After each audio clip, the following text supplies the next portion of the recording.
नमस्कार, मैं हूं आपके साथ रचना तिवारी। आइए नजर डालते हैं फटाफट खबरों की ओर।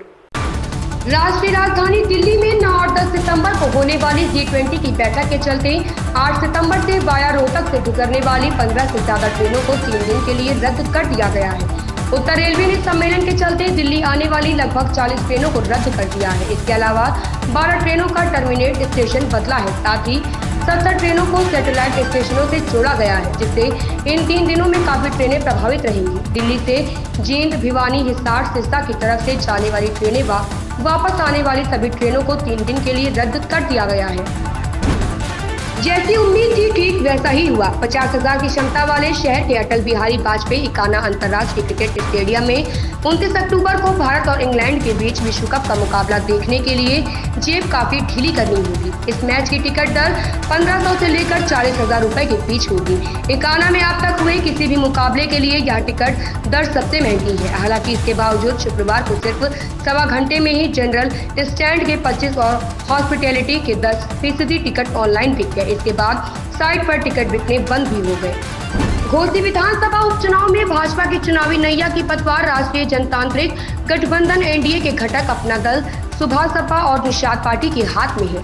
तीनों दलों के वोट बैंक का जितना बड़ा हिस्सा भाजपा को मिलेगा, उसकी राह उतनी ही आसान होगी। चुनाव नतीजे तीनों प्रमुख सहयोगी दलों के जातीय वोट बैंक में पकड़ की हकीकत भी बताएंगे। उपचुनाव में भाजपा के तारा सिंह चौहान और सपा के सुधाकर सिंह के बीच कांटे का मुकाबला बताया जा रहा है। 4.30 लाख से अधिक मतदाता 5 सितंबर को दोनों के भविष्य का फैसला करेंगे।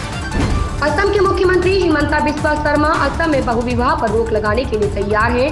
उन्होंने बहुविवाह पर प्रतिबंध लगाने के लिए एक विधेयक तैयार किया था, जिसे सार्वजनिक सुझाव के लिए प्रस्तावित किया गया था। अब इसी विधेयक पर जानकारी देते हुए शर्मा ने कहा कि हमें हमारे सार्वजनिक नोटिस के जवाब में कुल 149 सुझाव मिले हैं। उन्होंने कहा कि कुल मिले सुझाव में से 146 विधेयक के पक्ष में है। इससे साफ है कि बहुविवाह पर प्रतिबंध लगाने के समर्थन में ज्यादा लोग हैं। उन्होंने कहा कि ऐसा नहीं है कि सभी पक्ष में है। विधेयक पर 3 संगठनों ने विरोध जताया है।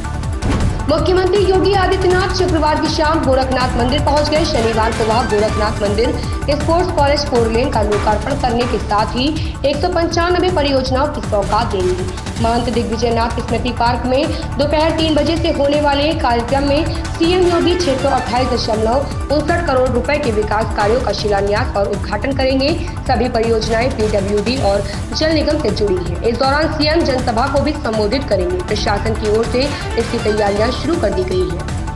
मुख्यमंत्री पुष्कर सिंह धामी ने मसूरी में उत्तराखंड आंदोलन की 29वीं वर्षगांठ पर आयोजित श्रद्धांजलि कार्यक्रम में भाग लिया। शहीदों को नमन करते हुए उन्होंने कहा कि शहीदों के सपनों का उत्तराखंड बनाने की दिशा में ही काम करना हमारा दायित्व है।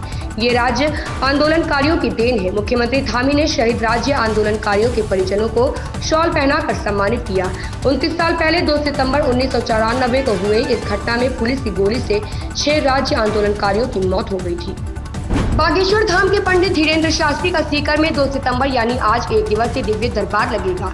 कार्यक्रम को लेकर आयोजक की तरफ से सभी तैयारियां पूरी कर ली गई हैं। आयोजकों की तरफ से भव्य पंडाल सजाया गया है। जिला मुख्यालय से कुछ दूर खाली जमीन पर पंडाल सजाया गया है। कार्यक्रम में भारी भीड़ को ध्यान में रखते हुए सभी इंतजाम पूरे किए गए हैं। यहाँ आने वाले भक्तों को किसी प्रकार की असुविधा न हो, इसको लेकर तैयारियां की गई है। केंद्रीय गृह मंत्री अमित शाह रायपुर पहुंच चुके हैं। वो अपनी निर्धारित शेड्यूल से करीब 3 घंटे देर से राजधानी रायपुर पहुंचे। एयरपोर्ट पर बीजेपी के वरिष्ठ नेताओं ने उनकी अगवानी की। इसके बाद गृह मंत्री शाह बोरिया कला स्थित बीजेपी कार्यालय के लिए रवाना हो गए। यहाँ वो रात्रि विश्राम करेंगे। शाह की ये बैठक काफी अहम मानी जा रही है। वो प्रदेश कार्यालय में कोर कमेटी की बैठक लेंगे। ऐसे में ये कयास लगाया जा रहा है कि बैठक के बाद बीजेपी की दूसरी लिस्ट जल्द जारी हो सकती है। हाल ही में अभिनेता कार्तिक आर्यन को फिल्म निर्माता निर्देशक करण जौहर के घर के बाहर देखा गया। इसके बाद फैंस यह जानने के लिए उत्साहित हैं कि आखिर दोनों के बीच यह मीटिंग क्यों हुई। क्या कार्तिक करण की किसी फिल्म में नजर आने वाले हैं? दोनों की मुलाकात के बाद तरह तरह के कयास लगाए जा रहे हैं। मीडिया रिपोर्ट के मुताबिक कार्तिक आर्यन और करण जौहर प्रोफेशनल मीटिंग के लिए मिले थे। अंतर्राष्ट्रीय प्रतिबद्धताओं के लिए राजनीतिक समर्थन जुटाने के प्रयास के तहत भारत अगले महीने यहां नए संसद भवन में G20 देशों की संसद के अध्यक्षों की मेजबानी करेगा। G20 भारत के विशेष सचिव मुक्तेश परदेसी ने बताया कि संसद G20 की बैठक 12 से 14 अक्टूबर तक होगी और G20 देशों के पीठासीन अधिकारी तथा आमंत्रित देश विचार विमर्श में भाग लेंगे। उन्होंने कहा कि यह सभी G20 देशों और आमंत्रित देशों के संसद के अध्यक्षों और पीठासीन अधिकारियों से संबंधित एक बैठक है। उन्होंने यह भी कहा कि नए संसद भवन में 12 से 14 अक्टूबर के बीच ऐसा होगा। इन खबरों में बस इतना ही, बने रहिए हमारे साथ।